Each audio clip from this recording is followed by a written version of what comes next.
golden mystery beneath the northern star, looking for the pot of gold at the rainbow's end, hoping that I find it soon beneath the gypsy moon. This is Jan Lewis. Welcome to Be My Guest. Today we have Ursula Wong, and Ursula is making an encore appearance. She has been on before. She is an author, and her latest book is AmberWolf. Now, she's a great writer, and this one I haven't read yet, but it is supposed to be wonderful. Welcome, Ursula. Can you zero in on this, on the cover, Paul? Yeah. Ursula. Now, this is your third or second book? This is my second novel, and the reason you haven't read it, I want to tell your audience the reason you haven't read it is because this is literally right off the press. Right off the grapevine. We published on July 4th, Independence Day, because this is a novel about patriotism, not in the United States, but it's a very strong novel about patriotism. So, what made you want to do this type of a book? oh my God, it's a little bit of an involved story. Beginning with my uncle, who was in the U.S. Army during World War II. Yeah. He was on the ground in Europe, and he tried to help a lot of displaced persons, DPs, who were just wandering around in masses. Around America. Yeah, around Europe. Yeah. So he got in touch with, he made friends with a number of Lithuanian DPs, and time marched on, the war ended, he came to the United States, he came back home, he got a JD, so he became an attorney, and he kept in touch with those folks, and he was doing legal work for them. And throughout the course of his life, he rarely talked about the war, but he brought these folks to our house, to the farm, and so we met them, we knew them, and so forth. But fast forward, my uncle dies, and I find among his possessions manuscripts. Whoa. Yeah. And one of them was entitled very loosely Between Two Worlds. It was written in Lithuanian. So either my uncle was doing a translation or was, providing information for this person, whatever. And so I had this manuscript, and it really touched me. It compelled me to research that era, World War II, Eastern Europe, and of course, when I started to learn about the Soviet occupation of 1944, I needed to know why and what happened before that, and it began a 2-year journey of writing and research and discussions with people all across the country that culminated in this book, AmberWolf. Now, the cover. Now, you picked the cover yourself, right? No, that was professionally done by Mindy Phillips, who does it. She did Purple Trees, and I love her work. Now, there's a girl on the cover with a gun. Yeah. What's behind that? Well, so this is a story of 1944. So Germany is retreating. Germany has spread into Russia before that. Germany is retreating, and the Soviet army is on their tail. So the Soviet army occupies Eastern Europe, and it's the occupation that lasts until 1990. And what happens is that these people in Eastern Europe, particularly Lithuania, they don't want the Soviets there. The Soviets invaded in 1940, and they got a bitter taste of what that life was going to be like. They were pillaging, raping. It was horrible. Now the Soviets are back in 1944. So what happened is that farmers, office workers put down their pitchforks and their pencils, and they took up stolen weapons and went into the woods to eventually deploy guerrilla warfare tactics against this massive Soviet army. Did it work? Well, you've got to read the sequel to find out. It's based on truth, right? It is based on truth. Did it work? I don't want to be glib about that. I think it's an important question. Obviously, this minuscule force against an army of millions, it wasn't going to work. However, that effort, the partisans are considered patriots. They're revered. They're heroes. And I think it led to a feeling of self-worth and a positive feeling for those people through the occupation that bubbled into this relief and sensation of freedom finally in 1990 after the Soviet breakup. So this was your great-great-great-grandfather or uncle? It was my uncle. It was the uncle. All the impetus was my uncle. Yeah. Now my family is from that part of the Lithuania. country. Yes, they're Yeah. all from Lithuania. All four grandparents. They came over after World War I, so we didn't have immediate skin in the game Yeah. during the Soviet occupation, although family was there. But we have, I mean, part of the thing that I brought to the book is some of the traditions I learned from my grandmother, and what I could Sure. personally, in addition to all of the research that I did for the novel. So all of that is in here. Well, it's interesting because now, forgive me if is Lithuania near Albania? It's on the Baltic. Lithuania is across from Sweden, so it's All right. on the Baltic. Estonia, Latvia, Lithuania, Poland is kind of to the southwest, but it's that area near the Baltics. Because I just did a memoir for a lady, 75 years young, and the story of how her family came in from Albania to Ellis Island, and from how things took off from there. It's amazing how many people's families came to Ellis Island. Oh yeah. And yeah. one person I wrote for, his mother got lost. The father went ahead from Italy. He was supposed to meet her there, but I don't know if he went to the John or what happened, but she got off the boat, went in, couldn't find him. So she left and took the child. They went up to Boston. He's looking around. He Oh, can't my find God. her. He finally put two and two together and went out to Boston, and they all got together. So it was a happy story. That's got to be pretty scary, getting off that boat and then losing who you're looking for. Yeah. What happened in 1941 in Lithuania and the other the other countries there, was that the Soviets deported people. They deported the intellectual elite of the country. The Nazis did some of that when they invaded. The Soviets did more of it. And so you talk about missing your family. These people were sent on, the intellectual elite were sent on cattle trains to Siberia. And some of the families were left behind, never to know what happened with these folks. So it's really heart-wrenching, really heart-wrenching. Were they treated similarly to our Jewish people? The tragedy of it all, that the Jewish population in Lithuania was pretty much wiped out during the Nazi occupation. And the thing is that Jews and non-Jews were deported by the Soviets. Stalin, the communism, the equity of communism. Okay, so if you own something and your neighbor doesn't, there should be a distribution of wealth. During wartime, it doesn't work that way. So the Soviet army, the militia that was under the guise of the Soviet military, really pillaged. They took stuff. I mean, stories from my family where they took their jewels, they took guns, they buried them in the garden. That's just I so heard the about Soviets wouldn't find them. Yeah. This happened with this gentleman's Italian family. They buried some things. Yeah. Oh, yeah, I remember that part. Right.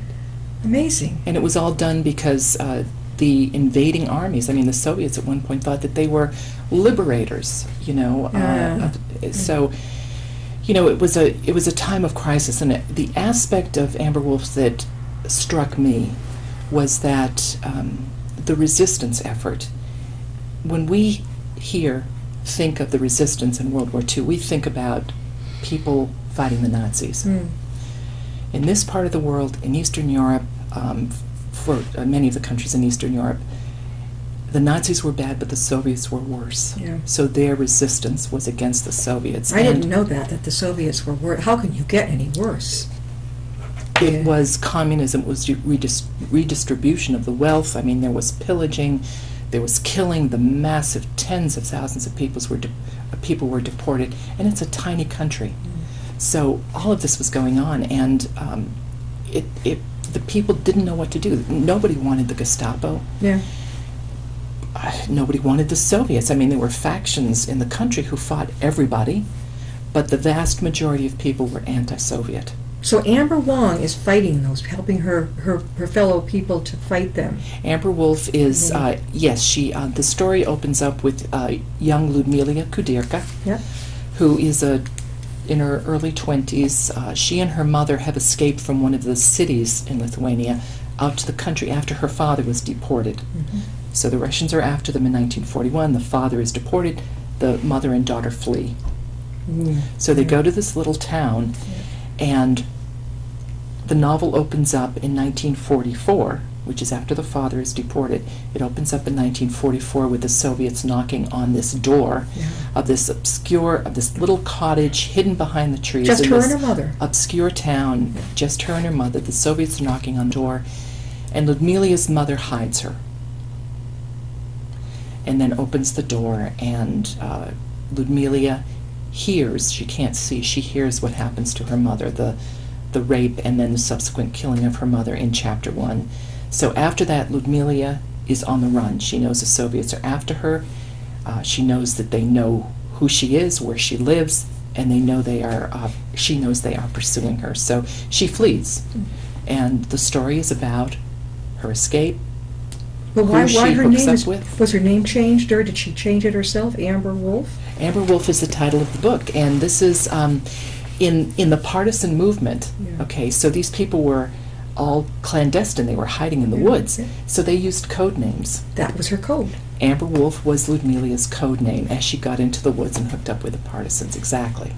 Oh, so that this was is her going to be a code name. real exciting trip through this. There's a lot of action in this book. It moves, I think, quite quickly. So We are talking with Ursula Wong, and she is the author of AmberWolf. Okay. Now, if you live locally, you can come right over to the Upton Library, pick up a copy. How else can other people get a copy of this? Well, it's on Amazon Okay. and Barnes & Noble online. It's through major retailers, all the fine retailers. that are Tatnuck, Barnes & online. Noble. Is it Tatnuck too? No. It won't be physically at Tatnut for a while. I haven't delivered it, as these are brand new Yeah, copies. brand new. This is hot off the press. And but hopefully over the summer I'll be able to get out to Tatnuk and see if they'll. So have a few now copies. it's been 2 years It took since the 2 last years, book. Then, yeah. remind people what the last book was. The last book was Purple Trees, and Yep. Jan, of course, is wearing the perfect Yep. color for The purple purple- trees. Yeah.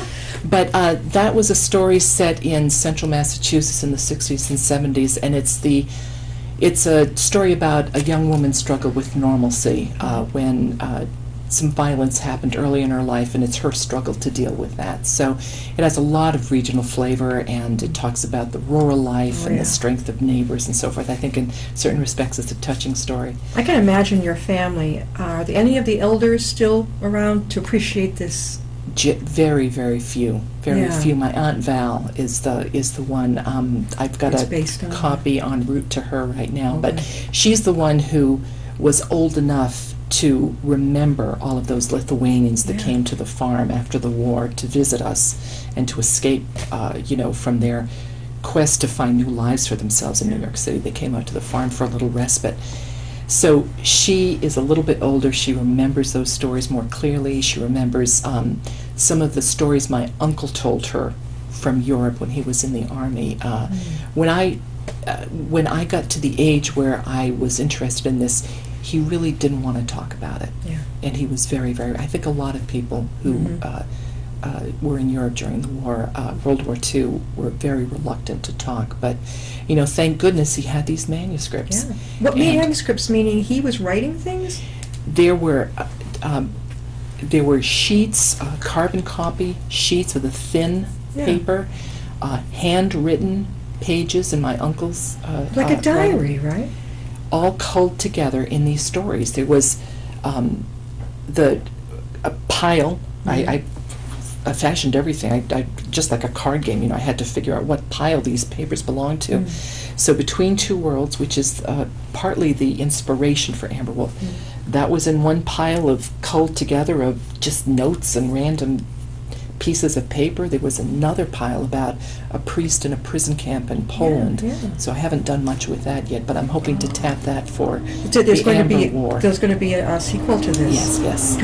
All right. Does it leave us in the end with the idea that there will be something Yes, coming? definitely. Oh, wow. Definitely. This is Oh. the start of the occupation, so this is the start of the partisan movement. So are we looking at a trilogy, a fourlogy, or? Well, at this point, it's just It's the just duel. one. Yeah, just one more story. Yeah. The Amber War. The Amber War. Yeah. Your aunt, who's still alive, and this is based on, she's able to read to herself, or if somebody could read it Oh to God, yeah. Oh, yeah. Oh yeah. She's able to. Yeah, she's sharp as a tack. She gets around beautifully. Yeah. It's a different world now. is, Well, it I mean, is. I've seen the obituaries, people Well, we just, one woman who was 113, I think out in Worcester. Yes. Just passed away. Yes, good You for go, her. girl. I mean, I'm happy if, because of my father's side, they're pretty good. If I can make it to 100, I'll be very happy. You know, as long as I'm not a total vegetable, I would like to make it. But, so you have longevity on your side as well, then? To a degree. Yeah. There's some longer, some shorter. So Have it's you a been to mix. Lithuania at all? Unfortunately not. I haven't yet. Yeah. So this is really based on research. I did extensive research for AmberWolf. But Aunt Val went to Yeah. Lithuania, and so she was able to share a number of her pictures, and I talked with her and her sisters at length about their trip to Lithuania. And it's a beautiful country, and Is it? it's full of folklore and tradition, and it's this small population of 3 million people have this distinct personality and distinct culture, and it's really quite lovely. I'm trying to picture what it must be like. Can you liken it to something that we might be able to relate to? Well, New Hampshire hills and mountains, or what's it like? yeah, I think, central Massachusetts to a degree, a lot of forests, Yeah. but far less people, far fewer people. Far fewer people. Yeah, 3 million in the entire country, which is about the size of West Virginia. So this, you did your homework. This is basically a historical fiction. Yeah. That is awesome. You went from one type of genre to this one, and you told me this was going to you said to me you were working on something. I did, And I boy, did. was she right. Yeah, This yeah. is totally different. Totally different. And did you enjoy writing it? In looking back, yes, it was phenomenal looking back because so many people helped, and it was just heartwarming. People in Arizona, California, Tennessee, in the New England area, many people in the New England area helped. So it was a cornucopia of people giving me information and feedback and so on and so forth. And my poor husband, who is just finished his 10th house. 10th house? 10th building? house building with Habitat of Humanity Oh. of Greater Lowell. Okay. So he's volunteered extensively, and he has just finished his 10th house with them. So, he comes home every night covered in sawdust, and Yeah. he's sweaty. And Exhausted. from nailing or whatever, framing, whatever. So I see him pull in because my study is in the front of the house. Yeah. So I see the van pull in. So I run outside, bare feet, doesn't matter, and I'm knocking on his window to tell him what I learned about the Soviets and the Before he's words got and the 1 foot out of the Lithuanians. door? And so he becomes glassy-eyed. And this goes on day after day after day. So this raft of people who helped me actually saved my marriage Yeah. because I was able to shift some of my attention to them. Yeah. Oh, my God. So when does he get it? Does he remember what you tell him about what you've just discovered? He remembers enough. Enough. Yes. Now, you have some children grown. I have a daughter who's just starting her senior year In high school? In college. In college? In college, yeah. What is she majoring in? She's majoring in government. She is very politically oriented. I think she wants to do a life of service, politics and Yeah, my service. son is 24, not much older. These millennials are a sketch, let me tell you. Oh my God. And he is very much, he reminds me of when I was back in school, and the peacenik, and very idealistic. Yeah. And he is in a different way, but it's definitely there. I could tell by his political leaning, which is fine. Let him go, But they are amazing. They're amazing. They think we baby boom parents. There was an article I read about. They're called the baby boomlets. Really? We spawned them, the boomlets. The boomlets. Yeah, he's a boomlet, all right. He is. Tell me where you're going to be appearing. Okay, I've got a couple of things on tow. My friend Dale Phillips and I, Dale is a writer in Chelmsford as well. He does a series called the Zach Taylor Mystery Series. It's a Ooh, lot he of hasn't fun. been on here. He's going to. I'll make sure he's. Please I've do. We talked love to him mysteries, about you. yeah. So it's set in Maine, so it has a nice regional flavor. I was but- born in Maine. Oh my goodness, you'll have a good Right. conversation with him then. And he and I are doing a talk on publishing options in Lancaster. I love self-publishing. Love self-publishing. Well, this is more. We're going to talk about self-publishing, traditional, small press, vanity. We're going to cover the pros and cons. This session is all about the good and bad, the yin and yang of all of the publishing options available to create writers today. space, this type of thing. Everything. We're going Yeah. to cover everything. Where royalties are affected. We're going to cover licensing and copyright. all of the nitty-gritty with each of those publishing options. Where So, are you going to be appearing for this? It's going to be in Lancaster, Massachusetts That's not far from on here. October 15th. Oh, okay. Yeah, and in fact, anyone who's interested, I have details on my website, ursulawong.wordpress.com. Mhm. And in addition to that, I'm teaching a course called From Idea to Printed Page, the beginning of 2017, Mhm. also in Lancaster at the facilities in the First Church In the first, on Main Street. is in it the First Lancaster. Congo or the First Unitarian? It will be on my website. I'm not that Okay, familiar with all the right. area, but I know stay tuned Lancaster. for my website. Yeah, it's on Main Street. How did you But ever hook up nonetheless- with them? They're Oh, my way goodness. out there. Well, I got some email from this organization called the Seven Bridges Writers Collaborative, and Hollis Shore, and it is a fabulous group of people, writers that are connecting other writers and providing services and courses to the community at large. And so I hooked up with them and pitched a course, and they said yes. So it's Yeah. 7 weeks starting January 4th, and I'll cover everything from taking an idea and judging whether it's sufficient enough, techniques for developing the ideas, word processing tools, different types of editing, finding an editor, deciding a publishing option, publishing, marketing, and post-publication marketing. You'll be great So at that because everything. I can tell you would not have a problem up in front of people and doing a workshop. Well, from years in the biz. Yeah. Years in the biz. How many books? This is your third, did we say, or your? AmberWolf is my second novel, but Second. my friends and I do an anthology called Insanity Tales. What is that? Okay, so these are collections of dark stories, and a lot of them are fun. It's just we don't go toward the blood; we go toward the creepy factor. Mystery, mystery, and thriller.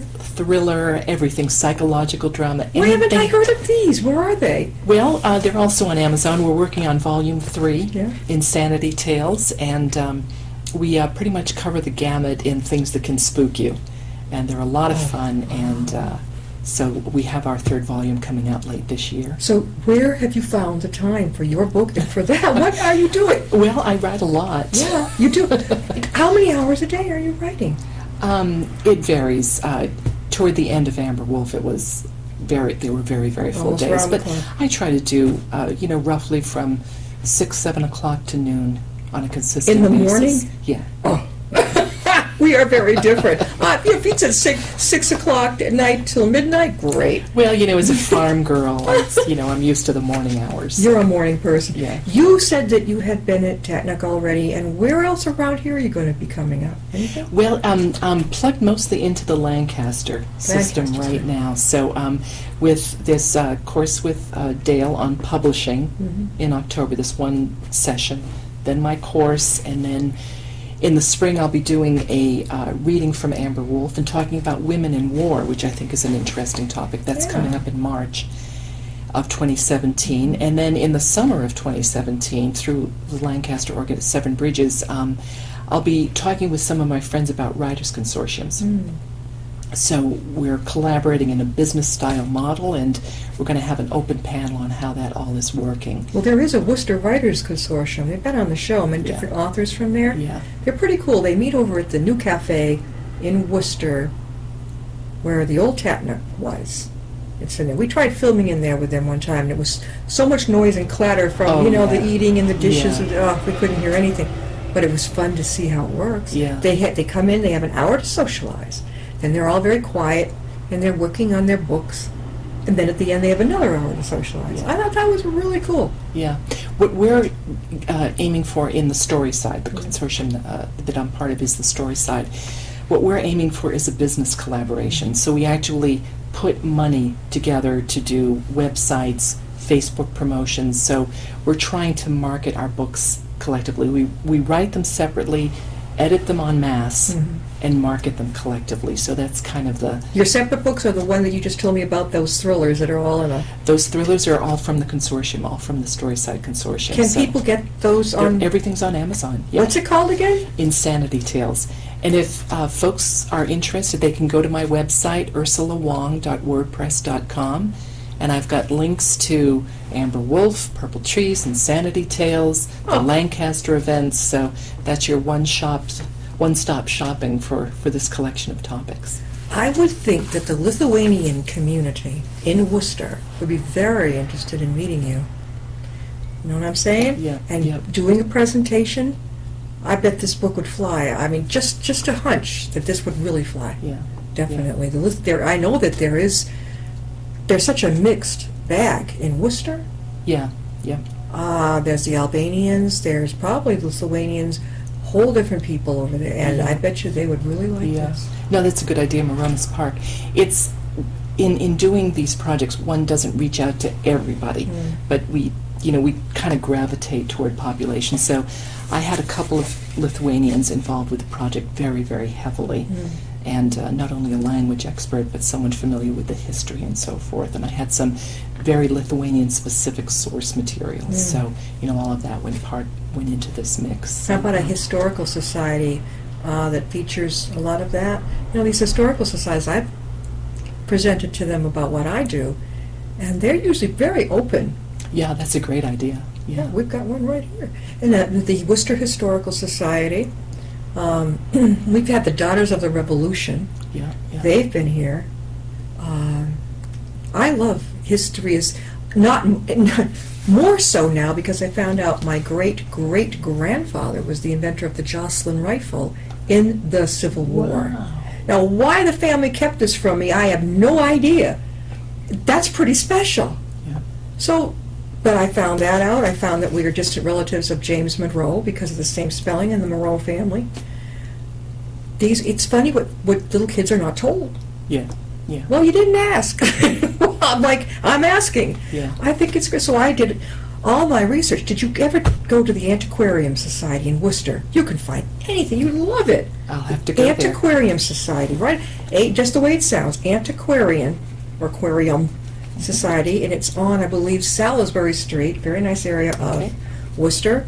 You go in there, and they've got scads of information, probably just about anything. I could probably even see more pictures of my great-great-grandfather's rifle. Yeah. But the sad thing is, during the Civil War, when it ended, the rifles that were being bought by the government weren't needed. So he had to find another venue, and I don't know what he did. All I know is he went to New York City, and we died there. Oh, my His goodness. family was in Worcester. Oh, my goodness. Yeah. It's maybe that's why, in the old days, I didn't want to talk about it, but I'm thinking, what's to hide? Yeah. That's okay. The people split, whatever they do. Well, I'm fascinated by that. Yeah. If there's a good mystery, I got to find out. You're probably the same way. You got to know. Gotta know. Gotta know the detail. Ursula, again, we've got about 2 minutes left. This is AmberWolf. Great story, based on the history in Lithuania. I would have to say a very sad, very emotional history, right? Very much Violent, so. Very much so. Violent history. But the way she writes, she gets you from the beginning, and she walks you through this history. I know from her in the past, or the way her style is, and I can imagine when I pick this book up, you're not going to be able to put it down. Try getting it here at the Upton Library, and Ursula, again, how can they reach that book? UrsulaWong.wordpress.com. I've got links to Amazon for AmberWolf, Purple Trees, The Insanity Tales, the events, upcoming events, and so on. So UrsulaWong.wordpress.com. Thank you for being on. Now, dare I ask if there's another book coming, the sequel to this? Well, that would be The Amber War. Okay. And I'm also doing a sequel to Purple Trees. So it's Wow. it's going to be called Shattered. Shattered. And it's about, again, the rural central Massachusetts. Oh, wow. And, Yeah. yeah. Oh, this so girl we'll is. see. You will be. So you're not going to be up at the July event this year? Chris Obert's organization, the New England Book Fair. Yeah. I'm going to try to run by. I'm not going to be able to spend the whole day there, but so many wonderful writers are there. I want to go and just say hello to all my friends. Yeah. But it's a great place to make They look contact forward to and seeing buy me too, books. and then they say, "Oh, she's here," and they say, "Go find her," and they get downstairs. They've even explored downstairs. We found out now you get the sci-fi and the real weird stuff. Thank you, Ursula, for coming back, and we it's expect a you back pleasure. again. It's so good to see you. We'll see you next time.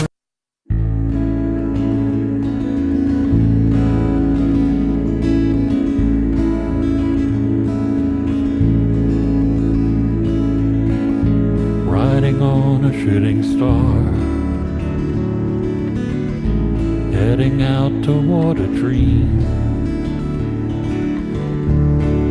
Tomorrow's even closer than it seems.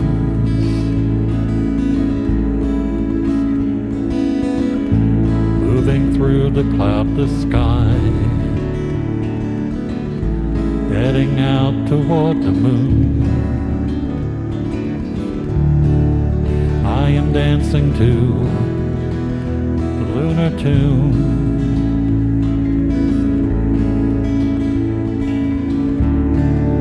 Life goes by so quickly,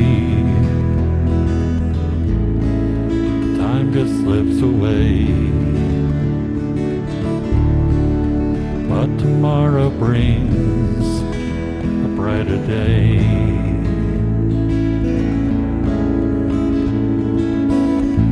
Soaring out among the